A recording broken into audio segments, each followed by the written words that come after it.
बोले चैतन्य महाप्रभु की प्रेमदार निताई चाँद की सद्गुरु भगवान की भागवत महापुराण की हरिनाम संकीर्तन की श्री गुरु निताई प्रेमानंदे हरि।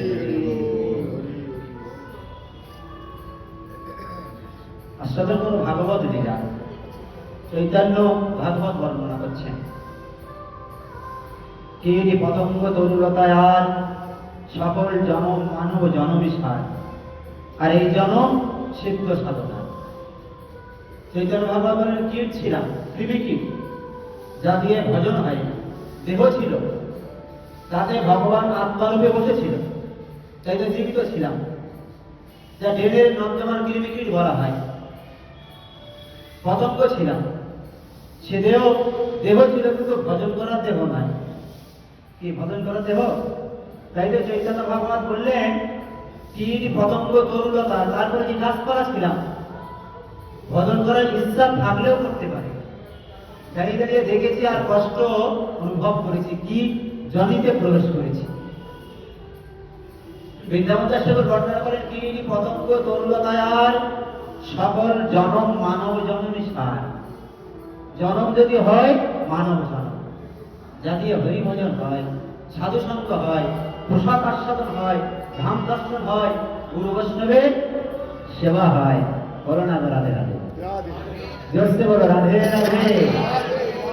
এই জন্মেই ভজন হয় আর এই জন্মেই সাধন হয়, আর এক জন্মেই তুমি দেবতা বেড়ে যেতে পারবে, যা তোমাকে সবাই প্রণাম করবে। আর যদি এই জন্মে ভজন না করো আবার ৮০ লক্ষ জনিতে ঢুকতে হবে। ৮০ লক্ষ জনি, ৮৪ বলছে, তার মধ্যে ৪ লক্ষ তো মানব জন্ম, তারপর ৮০ লক্ষ জনিতে আবার যখন প্রবেশ করবে আর ভজন হবে না। কীট পতঙ্গ তরুলতা, জলচর প্রাণী, স্থলচর প্রাণী, বনচর প্রাণী, পশু পাখি, স্থাবর জঙ্গম হয়ে আবার এই ধরাধামে আসতে হবে। তাই তো বললেন যে যদি ভজন করতে হয়, যে জন্ম পেয়েছ মানব জন্ম, যা সময় গেছে যাক, এরপর থেকে হরিভজন শুরু করো, হরিনাম শুরু করো, গুরু বৈষ্ণবের চরণে আশ্রয় নিয়ে সাধন পথে অগ্রসর হও, তবে জন্ম ধন্য। নাই এ জন্ম, কেউ কেউ বলছে পরিহত, এই জন্ম পেয়েছি শুধু খাওয়া দাওয়া আর চলে যাও। কি খাওয়া দাওয়া এনজয় করা চলে যাও? শাস্ত্র তা বলে বলছে যখন কৃপা করে জন্ম পেয়েছো রাধানাথের কৃপায়, মাতৃগর্ভে তো কথা দিয়ে এলাম ৭ম মাসে যে তোমার ভজন করবো, তোমার চিন্তন করবো, তোমার জনের সঙ্গ করবো, সাধু সঙ্গ। রাধানাথের জন তো কি সাধুজন, সন্তজন, মহাত্মাজন, আর তার সঙ্গ করলেই আমাকেই পাবে। প্রেম সে বলো রাধে রাধে। বলছে তার সঙ্গ করলে আমাকে পাবে। আমার যে অনেক দূরে, কিন্তু আমার জন আছে তো সাধু সন্ত জন, আর সাধু সঙ্গ করলেই সে আমায় পায়। সাধুকে শ্রদ্ধা করো, সাধুকে ভালোবাসো, সাধু সঙ্গ করো। শাস্ত্র বলছে তো, বলি প্রত্যেকটা হিন্দু সনাতন ধর্মের গ্রন্থ বলছে সাধু সঙ্গ সর্বসিদ্ধি। সাধু সঙ্গ সর্বশাস্ত্রে কয় লব মাত্র। লব করলে অনেক কাল করতে হবে না, 13 সেকেন্ড। লব মানে 13 সেকেন্ড যদি কায় মন বাক্য দিয়ে সাধু সঙ্গ হয়ে যায়, তার অনন্ত জন্মের পাপ কর্মফল নষ্ট হয়, সৎ প্রবণতা উদয় হয়। প্রেম সে বলো রাধে রাধে, জোর সে বলো রাধে রাধে। তা আমরা সেই সাধু সঙ্গ দিয়ে যদি বঞ্চিত হই, এখানে না এলে মানুষ, এখানে যদি না আসি না, চরিত্র গঠন হবে না। অনেক জায়গায় বসা যায়, রথে বসা যাবে, আড্ডা মারা জায়গায় বসা যাবে, এই আসনে বসা সৌভাগ্যের প্রয়োজন, পূর্বজন্মের স্বীকৃতির প্রয়োজন। এখান থেকে ঘুরে যাবে, কিন্তু এই আসনে বসতে পারবে না রাধে রাধে। কেননা অনেক জন্মের সাধন ছিল, তাই ভাগবত আসনে বসে ভগবানের লীলা কথা আস্বাদন করতে পেরেছে। আর এখানে লীলা আস্বাদন করলে এখানে বসে গেল, তো তার জীবন পাল্টে গেল, চরিত্র পাল্টে গেল, তার সৎ প্রবণতা জয় হল। অপকর্ম ছিল কিন্তু নষ্ট হল। তারপর থেকে আগামী লীলা কথায় আস্বাদন করার প্রবণতা জন্মালো, কিন্তু ভাগবত আস্বাদন করতে আসতে হচ্ছে। কে এখানে না বলতে হবে না, হবার নয়। কারো হয়নি, তোমার আমার কেন হবে? এখানে যে এসেছে সে তো অমানুষ থেকে মানুষ হয়েছে, বলো না ধরাবে না? অমানুষ থেকে মানুষ হয়েছে। কত দস্যু, কত ডাকাত, কত মদমাতাল সাধু মেনে গেছে এই আসনের থেকে, এই হরিকথা সাধনের থেকে। তো তোমার আমার কথা নয়, রাধা রমণের, রাধা মাধবের লীলা কথা, প্রেম সে বলবো রাধা। সেটাই তো কথা, যা জগতের সমস্ত দুঃখ কে মোচন করে, যা আমাদের আনন্দ দান করে। সংসার অনিত্য, মরণ সত্য, আর সত্য হরির নাম। হরি হরি বলো, সাধুর সাথে চলো, ভালো হবে পরিণাম। শাস্ত্র বলছে জগতের অনিত্য সংসার, মরণ সত্য, মরতে তো হবে। ভালো জায়গায় এসে ভালো কর্ম করে মরার সময় কান্না আসবে না তো, আস্তে আস্তে যেতে পারবে। ভালো কাজ করে কিন্তু ভালো জায়গায় আসতে পারবো, বলো না? ভালো কাজ করে মরছি মানে তোমার কষ্ট নেই, যন্ত্রণা নেই, কান্না নেই, আস্তে আস্তে মরবে। কারণ আবার ভালো জায়গায় জন্ম পাবো তো, রাধানাথ জন্ম দেবে। অপকর্ম তো করিনি, অন্যায় কর্ম করিনি, তাই তো আবার ভালো জায়গায় জন্ম হলে হরি ভজন করতে পারবে। তাই তো সাধু সঙ্গ। চৈতন্য ভাগবত এই বর্ণনা দিলেন বৃন্দাবন দাস ঠাকুর।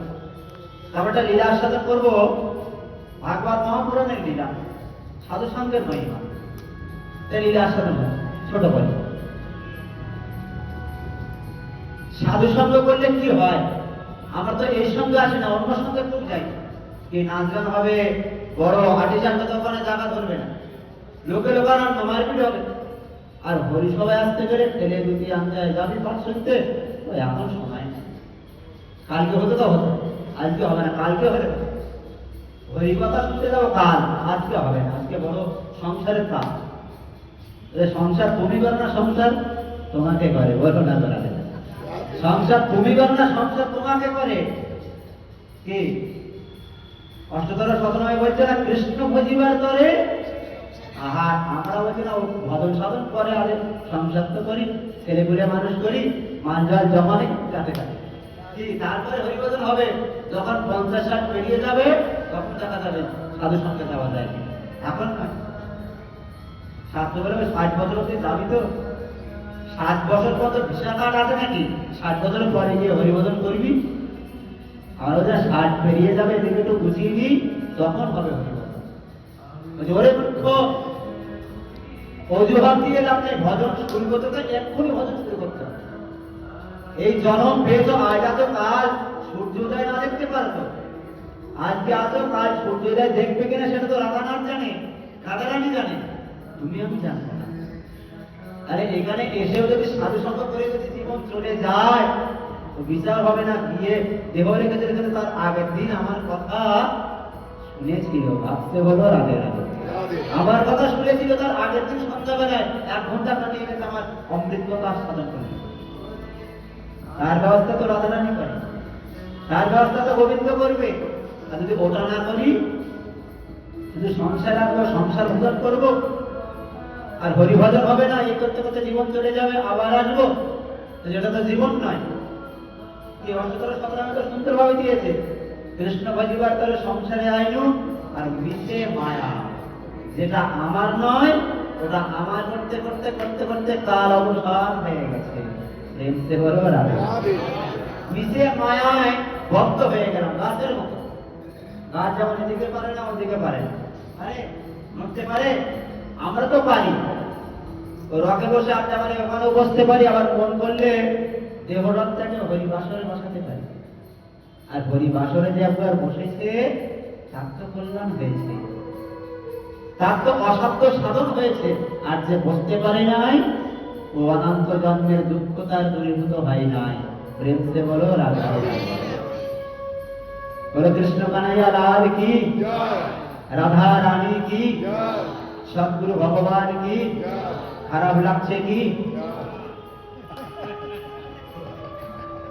খারাপ লাগছে? রাধা রানীর কথা খারাপ লাগবে কেন? তো আস্বাদন করি, সংসার কথা করি, কারণ সংসার আমরা বড় চাপে পড়ে গেছি। তো সংসার আমাকে ছাড়ে আমি সংসারটুকু ছাড়ি না, সংসার আমাকে ছাড়ে আমি সংসার ছাড়ি না। চৈতন্য ভাগবতের একটা লীলাতে বললেন চৈতন্য মহাপ্রভু, যার মহাপ্রভুর কৃপা হয়েছে ও সংসার থেকে হরিবাসরে আসতে পেরেছে, আর যার কৃপা হয়নি সংসাররূপী বিছানাকে আশ্রয় করেছে। বলো না বলা জানবে গুরু কৃপা হয়েছে বলে তো ভাগবত আসলে আসতে পেরেছে, আর যার গুরু কৃপা হয় নাই, গুরু চরণে মতি সেই তো উত্তম গতি, যে প্রসাদে মিলে সর্বনাশা। গুরু তো জগৎ গুরু, গুরু সবারই আছে, তো গুরুই জগৎ গুরু। প্রেমদয়াল নিতাই যা প্রেম সে বলো রাধে রাধে। আর গুরু কৃপা হয়ে গেল তো তোমার সব হয়ে গেল। সংসার তোমাকে আর বেঁধে রাখতে পারবে না। ও সংসার থেকে বেরিয়েছে হরিভজন করার জন্য তোমার মন টানবে।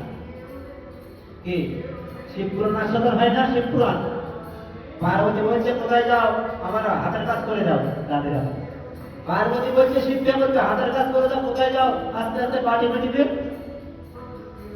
সাধুর দশা তো তেমন হয়, যারা তার কথামৃত কাজে গেছে, ভাগবত কথামৃত 4টে 5টা যেখানে আসর আছে আসর আছে, আস্তে আস্তে সুস্থ করে সংসার থেকে বেরিয়ে এসে পরিবাসের পাশে বসে না। কথা আস্তে হয়েছে 5টায় পাঠ, ও শুশ্রূষ করতে করতে এসে হরিবাসের বসতে পারে। এখানেও তাই শিব ঠাকুর বেরিয়ে যাচ্ছে, আর পার্বতী বলছে কোথায় যাও, হাতের কাজ করে যাও। সে কান অব্দি কথা নেই না শিব ঠাকুর। ভোলানাথ বৈষ্ণবানা যথাসম্ভব, বৈষ্ণব আগেই দেবাদিদেব মহাদেব। পার্বতী বলছে হাতের কাজ করে দেওয়া, শুশ্রূষ করে বেরিয়ে গিয়ে শ্মশানে বসে পঞ্চমুখী নাম করবে, যাতে সংসারে ফাঁকি দিয়ে ওই শ্মশানে বসে প্রভুর নাম করতে পারি। কারণ সময় আছে, আর যদি সময় না থাকে, দেবাদিদেব মহাদেব যদি এই করতে পারি, তা আমরা যে সংসার থেকে বেরোতে পারি না। সংসার তুমি করলে হবে না, সংসার তোমাকে করে, সংসার তোমার করতে হবে। কি সংসারে যে আমরা করি তারে খুব তারা আছে। সংসারে থাকো, সংসার সংসার করে কাটাইলাম কাল, লাভ না হইল কিছু ঘটিল জঞ্জাল। লাভ কিছু হয় না, ভজন হলো না মানে তোমার কিছু হলো না। সংসার সংসার করে কাল কেটে গেছে। তথাপি বলছে সংসারেতে কিন্তু ভজন হয়, তবে হরিনাম গাইতে হবে, বনবাদী করতে হবে, ধামে আসতে হবে, লীলাকাতামৃত বা হরিনাম জপ করতে হবে, তবেই হবে, তাছাড়া হবে না। সংসার থেকে ছয় গোসাই বা কল্লা ধ্রুব মহারাজ সবাই তো মহাজন বেনে গেছে, যাদের মহাজনের পথ আমরা অনুসরণ করি। প্রেম সে বলো রাধে রাধে, জোর সে বলো রাধে রাধে। লজ্জা করে নাকি? রাধারানী জয় দিতে লজ্জা করে? ভাগবত লীলার সাথে করে সাধু সঙ্গ করলে কি হয়? শুদ্ধ মহাজন ভাগবত মহাপুরাণের লীলা। নেবী রাজার সিদ্ধান্তে দৃষ্টান্ত দিচ্ছেন। অনেক পয়সা যদি সুদ কর, সবাইকে সুদ দেয় আর ওই সুদ আদায় করে, অনেক টাকা আছে, অভাব কিছু নাই। অভাব এটাই যে হরিভজন করে নাই। সেই শাস্ত্র সিদ্ধান্ত দিচ্ছে, দেখো জগতের সব থাকবে, টাকা থাকবে, পয়সা থাকবে, বিষয় থাকবে, ছেলে মেয়ে থাকবে, বন্ধু বান্ধব থাকবে, কিন্তু রাধা নাম থাকবে না। তো জানতে হবে কিছু নাই। রাধারানী রাধা মাধব যার নাই, ভজন যার নাই, সঙ্গ যার নাই, তার কিছু নাই, সব আছে এই জগতে, কোনো কিছু অভাব নাই। বিষয় থেকে আরম্ভ করে, গাড়ি বাড়ি থেকে আরম্ভ করে সব রয়েছে, কিন্তু রাধা মাধব নাই, হরি ভজন নাই, তার জানবে সব গোল্লা।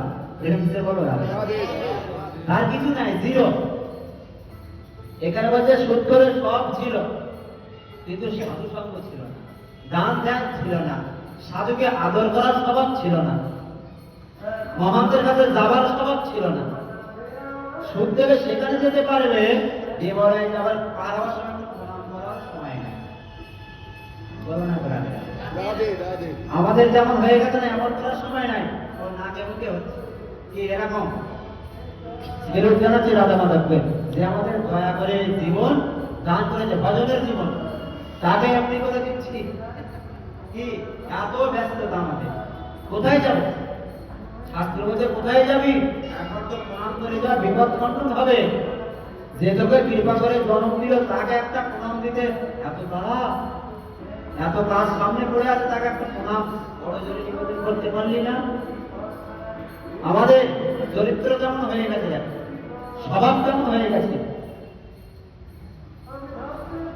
ওই সূর্যর তাই ছিল, দেওয়ালের সামনে দিয়ে গেলে আমরা প্রণাম করেন। শাস্ত্রে বলছে না, বিষয় আছে যে কৃষ্ণ প্রেমনাই হয়, চৈতন্য ভাগবত। বিষয় যত থাকবে তত হরিভজন হবে না। বিষয়ের চিন্তা মাথায় ঘুরবে তো ভাবতে বলো রাধে রাধে। যার বিষয় চিন্তা থাকবে তার আর ভজনের চিন্তা থাকবে না, ওটা নিয়ে আগলাবে। আর তার মধ্যে দিয়ে কারো বিষয় আছে আর পরম বিষয় হরিভজনের চিন্তা করে। এই বিষয়টা এখানে থেকে যাবে, সেপারে যাবো কি নিয়ে যাব? পারের ঘাটে গিয়ে দাঁড়াবো কি দেখিয়ে উঠবো? ভবনদী পারে, ওটাই তো সাধু সঙ্গ, ভজন, সাধন, দান, সেবা, ওটাই তোমার সঙ্গে যাবে। আর সপ্তাহে জগতে পড়ে থাকবে, দেহটাই থাকবে। পঞ্চবোধের দেহ এখানেই মিলিয়ে যাবে। সূক্ষ্ম দেহে ভবসমুদ্র পারের ওই পারে বা কিনারায় দাঁড়িয়ে থাকা রাধারানী আর মাধব তো পাইছে নাও, প্রেম সে বলো রাধে রাধে। মাধব পাইছে তরি, আর যে ভজন করছে তাকে তো তুলে নিচ্ছে আমার রাধারানী। আহা, এত সুন্দর জন্মে ভজন করেছিলি, তাই তো তোকে আমি নিতে চাই। চরণের এখন বুকের মাঝে আলিঙ্গন করে নামতে তুলছে, আর যে করেনি পারে দাঁড়িয়ে দাঁড়িয়ে ক্রন্দন করছে, গো আমাকে নেবে না? বলছে না, যেটা করার জন্য গেছিলি সেটা করেনি, তার উল্টো কর্ম করেছিলি। দাঁড়িয়ে থাক, যন্ত্রণা পা, পার হতে পারবি না। প্রেমসে বলো রাধে। এটাই ভবনদী পারের একমাত্র সম্পদ। শুদ্ধ দানও করে না, ধ্যানও করে না, সঙ্গও করে না, ভজন তো দূরের কথা। অনেক দূরে দূরে টাকা সব দেওয়া আছে, তা কোথায় যায়? আর তা কোথায় করে খালি জমায়। ওই যেমন আমাদের মতো চিন্তা, বয়স হবে আর শুধু ভোগ করবে। প্রেমসে বলো রাধে। এখন জমিয়ে যাবে আর বয়স হয়ে গেলে ওটা ভোগ করবে। চিন্তা তো এটাই, এখন শুধু জমাবো, ভজন সাধন পরে হবে, পুরো বয়সে খালি কি। আমাদের যেমন স্বভাব করি হতে জীবের, ও সূর্যের যেমন স্বভাব অনেক দূরে গেছে। সুদ তাগদা করে করে করে এসে একটা কোল্লায় অনেক কিছু জিনিস কিনেছে, ট্রেনে এসেছে, ট্রেন থেকে স্টেশনে নেমেছে, স্টেশন থেকে বেশি দূর ঘর নয়। আর সূর্য তো সুখী মানুষ, অনেক বড় পোল্লা হয়েছে, তার স্টেশনে সব কুলিরা রয়েছে। স্টেশন থেকে নেমে পোল্লাটা অনেক ভারী, সবাইকে বলছে এই আমার পোল্লাটা নিয়ে বাড়ি চল না। সবাই দেখলো এত সূক্ষ্ম, লোকের থেকে নেমে পোল্লা ভরে নিয়ে গেলে কিছু দেবে না। প্রেম সে বলো রাধে। সূর্যের স্বভাব না, শুধু নেবে কিন্তু দেবে না। কুলিরা দেখলো আরে বাবারে বিরাজ সূক্ষ্ম, এর পোল্লা কেউ বাবা কাম করি চল, ওপরে থাক, কিচ্ছু দেবে না, শুধু লোক থেকে নেবে। লোকে টাকা না দিলে ওকে আরো প্রহার করে, কটু কথা বলে, এটা ওটা নিয়ে আসে। কুলিরা সব ফাঁকা হয়ে গেছে, দেখছে সূত্র বলটা পড়ে থাকলে সূত্র বললো, দেখলো বলাতে সব চত্বর ফাঁকা, কেউ নেই। চিন্তা করতে গেলে এত কুলি ছিল, বললাম আমার কল্যাটা বাড়ি নিয়ে গেল না। আর পাশে একজন ফকির, ফকির জানো তো, সাধুকে ফকির বলা যায়, তার তো কিছু নাই, সে আছে আর তিনি আছে, বলো না করা। সাধু মানে কি একটা বেশ থাকলো, ভজন করছে, এরা না তুমি আছো আর কিছু দরকার নাই। সেই তো ফকির, যার জন্য তোমার জন্য তো ফকির হয়েছি, তাই তো ফকির। জগতে তুমি আছো হে জগন্নাথ, তাই তো তোমার নাম গুণগান গাইছি, তুমি আমাকে রক্ষা করো। সেই ফকির বসে রয়েছে, ভজন করছে, অন্তরাত্মায় অন্তরাত্মায় রাধানাথের চিন্তা করছে। আর দেখছে ওই মহাজন দাঁড়িয়ে আছে, কেউ নেই, ও কথাটা বলাতে সবাই ফাঁকা হয়ে গেছে। ফকির বলছে কি ব্যাপার, লোকটা তো সুন্দর, কিন্তু লোকটা বললো আমার কোল্লাটা নিয়ে যাবি, ও কথা তো শুনে সবাই পালিয়ে গেল কেন? ফকির দেখলো সাধুর স্বভাব যেমন, সাধুর স্বভাব যেমন হয়, মহান্তের স্বভাব হয় তারিতে পাওয়া। অপারে দুঃখে যেমন দুঃখী হয়, সাধু বলে উঠল, আচ্ছা আপনার কল্যাণ আমি বয়ে নিয়ে যেতে পারি। কিন্তু সাধু তো যে ভগবানের নামে যে থাকবে তার পরনে বসন আছে কিনা জানবে না গো। যে নামের নামীকে চিন্তা করবে তার পরনে বসন আছে কিনা, ধুলো লাগলো কিনা, শোষণ বর্জন করে, নিজের সুখ নাই, তাকে সুখী করার জন্য সর্বদাই ভজনে মনোনিবেশ করা। প্রেম সে বলো রাধে রাধে, জোরসে বলো রাধে রাধে। ফকির বলে উঠল, আপনার এই কল্যাণটি আমি বয়ে নিয়ে যেতে পারি। আর মহাজন দেখলো, ওরে বাপরে, গায়ে ধুলো বালি মাখা, ছেঁড়া কাপড়, কাপড়ে গিফট দেওয়া, আমার কি প্রেস্টিজ নাই? সত্য তো অনেক টাকা আছে, কিন্তু বলছে পোলটা পড়ে আছে, ফকির আমার পোলটা নিয়ে যাবে, লোকে যে সৃষ্টি করবে। গল্প কথা না, ভাগবত নেমি মহারাজের লীলাস্বাদন করছেন।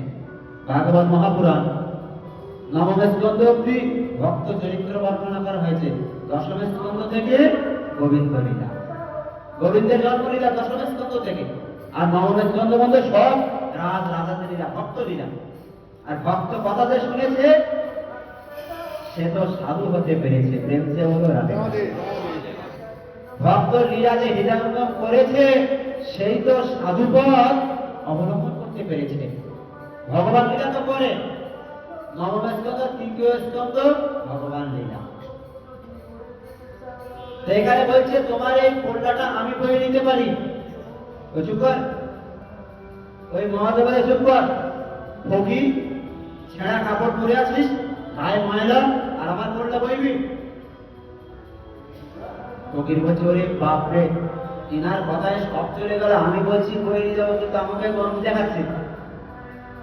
বুঝে নাকি? এজন্যই বলছি, আপনার কথা তো সবাই পুরিয়া ছিল, কিন্তু আপনার এই কথা বলাতে সবাই সরে গেছে, তাই তো তোমাকে কথা বলছি।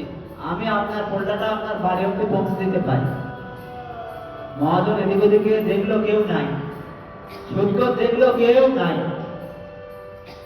মনে মনে চিন্তা করলো, আমি আগে যাব আর ও পিছনে যাবে, তাহলে আমার প্রেস্টিজ কোথায় থাকবে? কি আমি আগে যাব? পোল্লাটা নিয়ে বলছে আমি আগে যাবো, তুই পিছনে। বলছে হ্যাঁ, আপনার বাড়ি বন্ধ যাবো, চিন্তা নেই। ফকির দেখলো, ও যদি নিয়ে যায় ফকিরের তাতে কি, ও পিছনে যাবে আর আমি আগে যাবো। বলছে তা নিয়ে যখন বলছিস, কেউ তো নাই, তা নিয়ে বলে মাথায় তুলে দিয়েছে পোল্লাটি। আর ফকির তো সাধু কি হয়? তোমার দুঃখ নিবারণ করার একমাত্র সাধু ছাড়া, গুরুদেব ছাড়া, মুনি ছাড়া তোমার দুঃখ দূরীভূত করার কেউ নাই জগতে। একমাত্র ছেলেটাকে তুমি ভালোবেসেছো, ও তোমাকে গুঁতো মারবে, শান্তি দেবে না। প্রেমে বলো একমাত্র মেয়ে, একমাত্র সন্তান, বন্ধু বান্ধব শুধু গুঁতো মারবে গো। এমনি বলে নাই, ভজ হরি মন শ্রীনন্দের নন্দন, অভয় চরণার বৃন্দরে। সংসার তোমাকে যাতনা দেবে, যাকে এতদিন ধরে মানুষ করেছে, একটা ছেলে পাবো শোনা, ও যন্ত্রণা দেবে, কিন্তু রাধারানী যন্ত্রণা দেবে না। সব ছেড়ে তার চরণে একবার এসো, আনন্দ পাবে।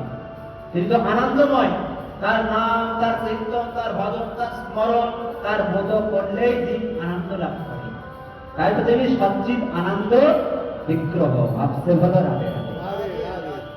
তাই তো তিনি সচ্চিৎ আনন্দ বিগ্রহ, তার নাম স্মরণ করাইতেই দুঃখ দূরীভূত হয়, আনন্দ লাভ হয়। সাধু একটু দূরে, মানে মহাজন আগে সাধু দেখলে যত গায়ে গায়ে থাকবো ওর কল্যাণ হবে, ফকির দেখলে ওর যত গায়ে থাকবো তত ওর কল্যাণ হবে। আর ওদিকে খুব দ্রুত চলতে লাগলো। কে মহাজন? কল্যাণটা সাধুর মাথায়, তার ছেঁড়া কাপড়ে গান মারা, ময়লা, অনেক চুল লম্ব হয়ে গেছে, দেহের একেবারে কি বলো মলিন দেহ। আর পিছন থেকে ফকির ডাকছে, মহাজন কথা বলবি না, পিছন থেকে আসতে চাই, কথা বলবি না। বলছেন একটা কথা আমি বলতে চাই, শুনুন। বলছে বল, দূর থেকে বল। বলছে জানেন, এ আপনার পোল্লা যারা বইল না, এরা সব মরবে।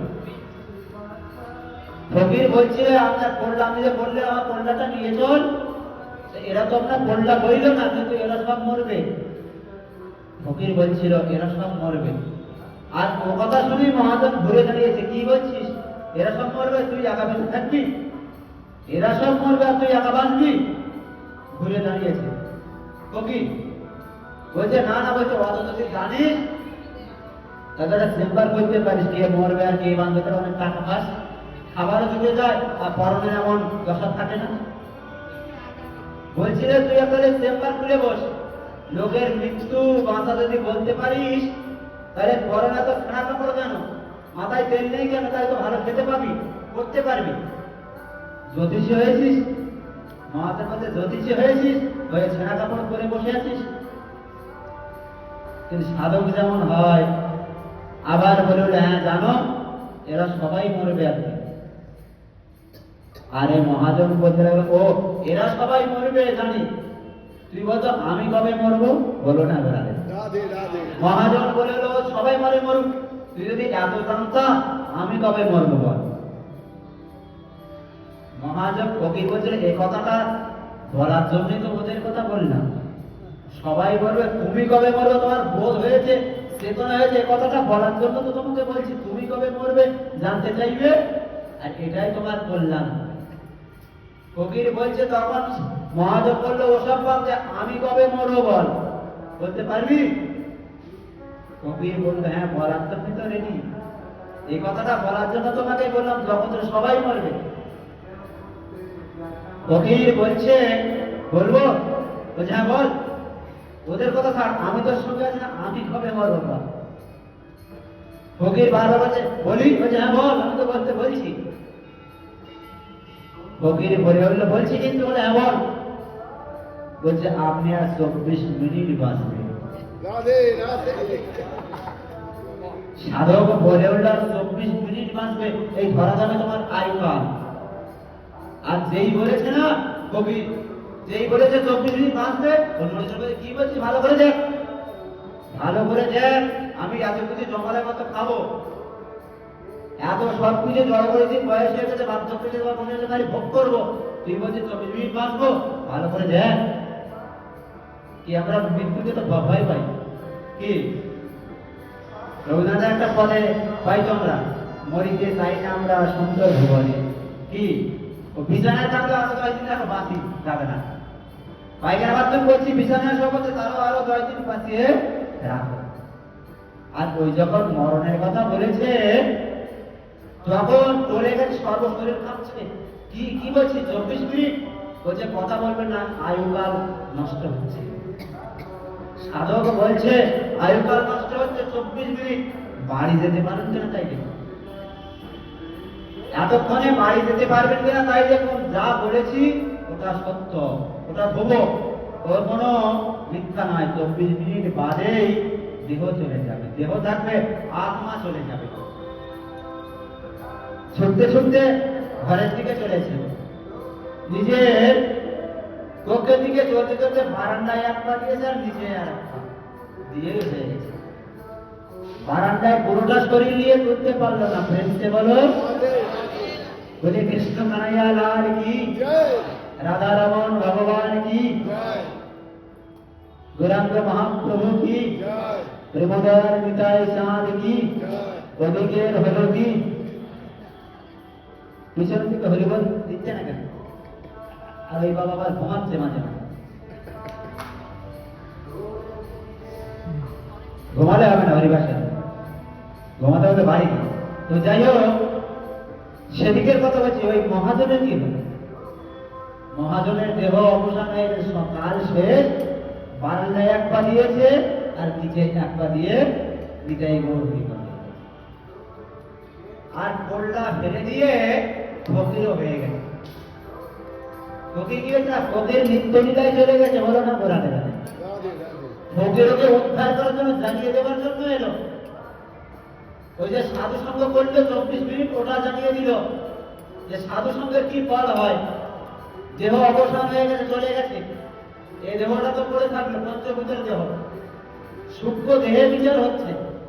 কোথায় না? জমালয়, জমালয়ে বিচার হচ্ছে সূক্ষ্ম দেহ, একবার এক মুষ্টি। এই দেহটা থাকবে, দেহ থেকে একটা সূক্ষ্ম দেহ, এক মুষ্টি একটা দেহ ধরে ওখানে বিচার হবে।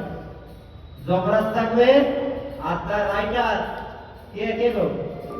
চিত্রগুপ্ত। চিত্রগুপ্ত। আমরা না গেলেও জানি ওখানে রাইটারটা কে। তবু আমরা কিন্তু অপকর্ম করছি, জানছি অপকর্ম করছি, লিখে ফেলছে, তথাপি মন মানে না করে ফেলি তো দেখতে পাই না। অপকর্ম করছি, লুট করছি, চিন্তাই করছি, বদমাইশি করছি, ওটা করেও কিন্তু লেখা হচ্ছে, জেনেও কিন্তু অপকর্ম করতেও ছাড়ি না। কি ওখানে চিত্রগুপ্ত বসে রয়েছে আর এখানে মহাজন গিয়ে হাজির হয়েছে।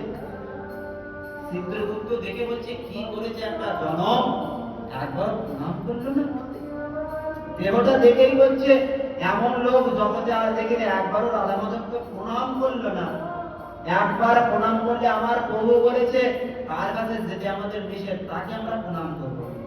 একবার রাধা মাধবকে প্রণাম করবে, তাকে মহারাজ বলছে তাকে আমরা প্রণাম করা কর্তব্য। কারণ আমরা পারি না, ও যদি দেহ জগতে এসে মর্ত লোক, যেটা মৃত্যু লোক, মায়ের জগৎ, এই জগতে এসে কেউ রাধানাথের প্রণাম করে, ভজন করে, চিন্তন করে, তাকেও আমরা প্রণাম করার যোগ্যতা লাভ করি। যমদূত থেকে প্রণাম করে, যমদূত থেকে প্রণাম করে, চিত্রগুপ্ত সিয়ার থেকে বলছে বাপরে একবার রাধানাথকে প্রণাম করে। কাল কাটিয়ে দিয়েছে, খালি ভোগ করেছে আর খালি জমিয়ে গেছে। প্রেমসে বলো রাধে রাধে। খালি জমিয়ে গেছে, কিছু করে নাই, না দান, না সেবা, না ব্রত, না অর্চনা, না সাধু সঙ্গ, না দেবালয়ে, না ভক্তগান, না ভক্তকে ভালোবাসা, কিছু না। যোগ মহারাজ বলতে লাগলো চিত্রগুপ্ত দেখো এটার কি, বলছে দেখতে হবে না, সব মিল। বলছে দেখে কি হবে? সাধু যেমন তোমার ললার থেকে বলে দেবে ভাস্কর শক্তি তোমার মতো আছে কিনা। দেখিনি আমরা রাধারমন দাস বাবাজি একটা ঘরের 10 জনের মধ্যে থেকে একজনকে মন করে দিয়ে গেল, এই তো ভাগবত ভজন করতে বেরিয়ে আসবে সংসার থেকে। জানে আজও সাধক, যোগভূমি ভারতবর্ষের সাধক জানে কার মতো ভাগবত ভজন করার শক্তি বিদ্যমান। তাই তো মন্ত্র পেয়ে যায়। এক সংসারে 5 জন থেকে 4 জন পড়ে থাকলো, 4 জন মন্ত্র পেয়ে গেল। কি পায় না? 4 জন বললে এখনো সময় হয়নি, ও ছোট, ও মন্ত্র পেয়ে হরিভজন শুরু করেছে, সাধু সঙ্গ করে, তিলক করে, মালা পরে, সাধু সঙ্গে যায়, প্রসাদ পায়, আর এখনো 4 জন নরকে কি গো পড়ে রয়েছে। ভাবতে বলো রাধে। এখানে তাই হচ্ছিল, এখানেও বিচার হচ্ছে, সূক্ষ্ম দেহে দাঁড়িয়ে আছে আর চিত্রগুপ্ত বলছে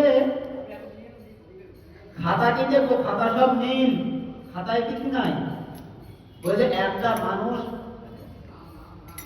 মানুষ এতকাল গেল, তার কোনো পুণ্য নেই, বলছে না কিছু নেই। বলছে আমি বলছি তুমি দেখো না, খাতাটা দেখো, ব্যালেন্স কতটা জমা হয়েছে খালি দেখো। আচ্ছা ফটাফট তো হয়, ছেড়ে দিতে হবে। এগুলি 2-3 মিনিটের মধ্যে 2-3 মিনিট। হ্যাঁ, আমাদের 6টায় আরতি তো, আর এই নাম হলো 10 মিনিটের মতো। তাহলে এটা হবে কি করে? দিলাম, আমরা ওই পরের জন্য দিনকে। আপনাকে আপনাকে ওই জন্য আগে জানালাম, আর আগামী দিন আবার পাখিটা পূরণ হবে। একটুখানি শীতকাল বলে সময়টা কম, যেটুকু হচ্ছে হোক। তো যাই হোক, সেখানে গেছে মহারাজ বলছে খোলো, কথা বলবে না, কারণ একটা মানুষ এতবার গেল, তার তো কোনো পুণ্য নেই, সাধন নাই, ভজন নেই। বলছে আমি বলছি কিছু নাই। চাপে পড়ে চিত্রগুপ্ত বিরাট খাতা এগুলো সব ব্যালেন্স দিল। লাস্ট পাতায়, জীবনের অবসানকালে যে ফকিরের সঙ্গে হয়েছে, লাস্ট পাতায় 24 মিনিট একটা সঙ্গ দেখা যাচ্ছে। ফকিরের সঙ্গে মানে সাধুর সঙ্গে 24 মিনিট। চিত্রগুপ্ত বলে উঠল প্রভু 24 মিনিটের একটা সৎসঙ্গ রয়েছে, 24 মিনিট। আর ওখানে মহারাজ বলে উঠল শোনো, এত কাল কাটিয়ে দিলে মাত্র 24 মিনিট সৎসঙ্গ। হায় হায় হায় হায়, মানুষের দুর্ভোগ, দুর্যন্ত্রণা।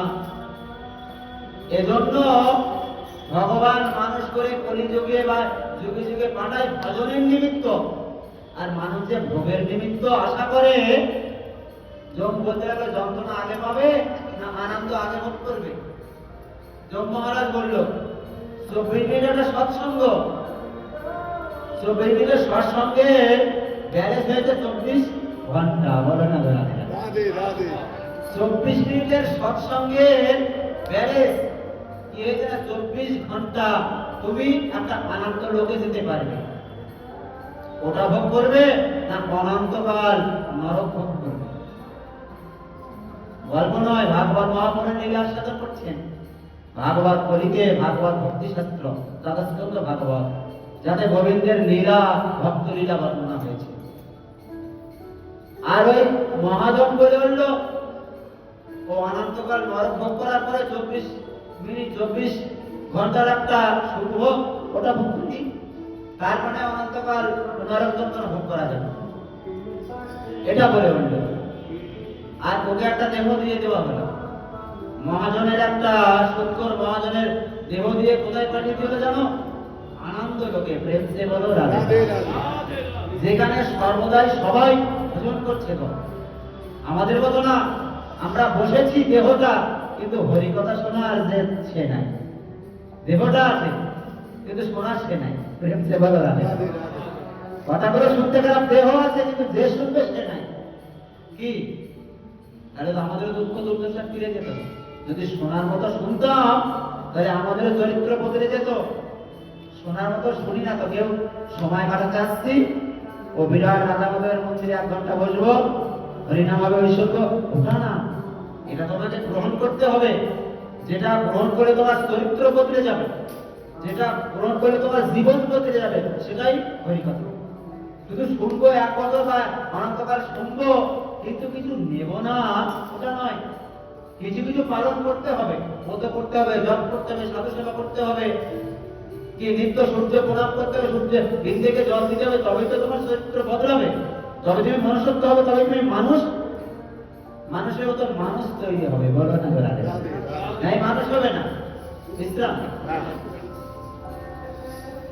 তো যাই হোক, আমাদের তো আবার কোনোদিন মহাপ্রভু টেনে আনে, তাহলে এরপর থেকে নিরাশ্বাসন হবে।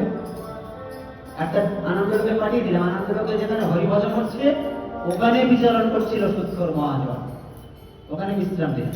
কষ্ট দিলাম না, ওখানে আনন্দলোকে থাক। আবার যদি কোনোদিন ভগবান টেনে আনে ওর পর থেকে আস্বাদন করবো। 24 ঘন্টার সাধু সঙ্গে কি লাভ হয়েছিল? যে আমরা সাধু সঙ্গ যেটা করি না, সেটা করলে কি হবে শাস্ত্র সিদ্ধান্ত দিচ্ছে গুরুদেব গোস্বামী পান। 24 হে বলছি মহারাজ, মানুষ কেমন দুর্ভাগ্য ডেকে আনে, দেখো যেটাই দুর্ভাগ্য খণ্ডন হয় সেখানে যায়। আর বলে ভগবানের দোষ, আমার কপালে এত দুঃখ কেন, যন্ত্রণা কেন? রাধে রাধে নিজের কর্মফলে দুঃখ আনছে আর বলছে শুধু ভগবানের উপর রাধানাথের উপর দোষ চাপাতে সবাই সুখী আর আমি বড় দুঃখী। ভাবতে ভালো লাগে। সেইখানে বিশ্রাম দিলাম। আবার যদি কোনো সময় হয় আমরা লীলা আস্বাদন করবো। আপনাকে যে চেষ্টা দিচ্ছি আজ এইখানে রইল